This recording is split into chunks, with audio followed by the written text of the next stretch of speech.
Topic हैं वो हैं रचना के आधार पर वाक्य के भेद। जो वाक्य होता है वो दो या दो से अधिक शब्द जब व्याकरण के नियमों के द्वारा बंधे हुए होते हैं तो उसे वाक्य कहते हैं। वाक्य के मुख्य रूप से तीन भेद हैं। सरल वाक्य है, संयुक्त वाक्य है, मिश्रित वाक्य है। सरल वाक्य क्या होता है? जिसमें एक उद्देश्य होता है, एक विधेय होता है। अब उद्देश्य क्या होता है? जिसके विषय में, जिसके बारे में बताया जाए वो उद्देश्य होता है, और जिसके विषय में जो कुछ बताया जाए वो क्या होता है? विधेय होता है। जैसे उदाहरण के रूप में रमेश पुस्तक पढ़ता है, तो अब किसके विषय में बताया गया है? रमेश के विषय में बताया गया है कि रमेश क्या करता है? पुस्तक पढ़ता है। तो इसमें जो रमेश है इस वाक्य में वो क्या है? उद्देश्य है, और जो पुस्तक पढ़ता है वो क्या है? विधेय है। उसके बाद इसमें दूसरे नंबर पे आता है संयुक्त वाक्य। संयुक्त वाक्य क्या होता है? जिसमें दो या दो से अधिक उपवाक्य योजक के द्वारा जुड़े हुए होते हैं। जिसमें दो या दो से अधिक उपवाक्य योजक के द्वारा जुड़े हुए होते हैं उसे क्या कहते हैं? उसे संयुक्त वाक्य कहते हैं। और वो कौन से योजक के द्वारा जुड़े हुए होते हैं? और है, परंतु है, किंतु है, अथवा है, अतः है, इसलिए है। इस प्रकार के योजक के शब्दों के द्वारा ये जोड़े जाते हैं, उसे संयुक्त वाक्य कहते हैं। इसके बाद तीसरे नंबर पर आता है मिश्रित वाक्य।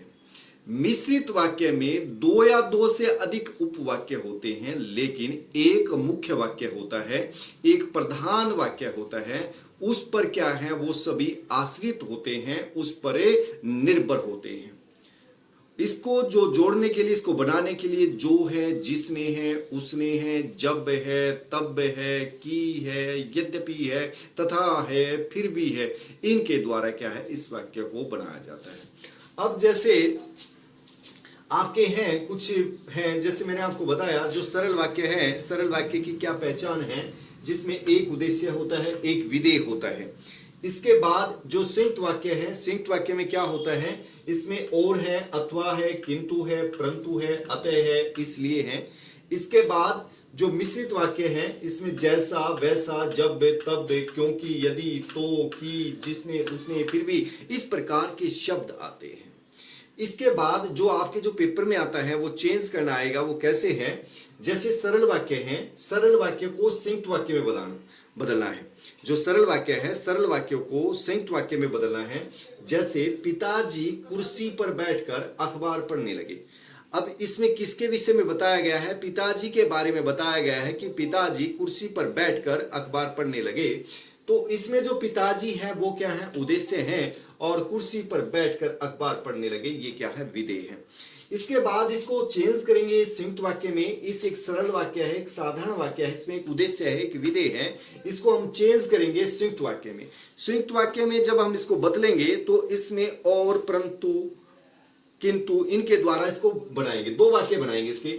पिताजी कुर्सी पर बैठे, पिताजी कुर्सी पर बैठे और अखबार पढ़ने लगे। इसमें क्या है? दो वाक्य बने, पिताजी कुर्सी पर बैठे और अखबार पढ़ने लगे।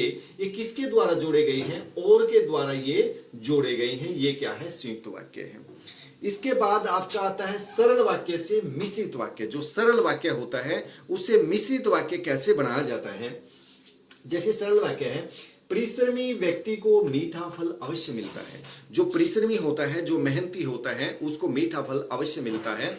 और इसको हम चेंज किस में करेंगे? इसको मिश्रित में करेंगे। मिश्रित वाक्य की क्या पहचान है? जिसमें एक प्रधान वाक्य होता है, दूसरा वाक्य उस पर आश्रित होता है, दूसरा वाक्य उस पर निर्भर होता है। तो इसमें क्या होता है?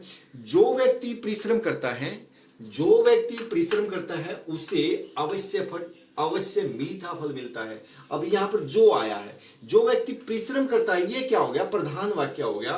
और उसे अवश्य मीठा फल मिलता है, ये क्या हो गया? आश्रित हो गया। जब परिश्रम करेगा तभी तो मीठा फल मिलेगा, ये इस पर निर्भर हो गया। उसके बाद है संयुक्त वाक्य को मिश्रित वाक्य में बनाना। जो संयुक्त वाक्य है, संयुक्त वाक्य में क्या है, इसमें दो या दो से अधिक उपवाक्य होते हैं। इन दोनों में से फिर आप जब मिश्रित में बनाएंगे, इसमें क्या करना है, एक प्रधान वाक्य करना है, दूसरा उस पर आश्रित करना है। जैसे वह झंडे वाला मकान है और वहां मैं रहता हूं, वह झंडे वाला मकान है, वहां मैं रहता हूं। तो इसमें मिश्रित वाक्य क्या होगा, जो झंडे वाला मकान है, जो झंडे वाला मकान है उसमें मैं रहता हूं, ये जो के द्वारा। ठीक है, ये वाक्य क्या है, इस पर आश्रित हो गया, इस पर निर्भर हो गया। उसके बाद है संयुक्त वाक्य को सरल वाक्य में कैसे, आप खाने की मेज पर बैठिए और भोजन कीजिए। ये क्या संयुक्त वाक्य है, दो या दो से अधिक उपवाक्य इसमें क्या है, जोड़े गए हैं। तो इसमें क्या हो जाएगा, आप खाने की मेज पर बैठकर भोजन कीजिए। इसके बाद है इसका जो लास्ट है वो है जो मिश्रित वाक्य है। मिश्रित वाक्य को सरल वाक्य में कैसे बदलते हैं, तो जो किसान परिश्रम करते हैं, जो किसान परिश्रम करते हैं वे अवश्य सफल होते हैं। तो इसमें क्या हो जाएगा, परिश्रमी किसान अवश्य सफल होते हैं, परिश्रमी किसान अवश्य सफल होते हैं। अर्थात इसके जो आपके जो पेपर में आएगा, इसमें एक तो पूछा जाएगा कि इसमें रचना के आधार पर वाक्य का कौन सा भेद है, और एक या दो सेंटेंस आपको इसमें परिवर्तित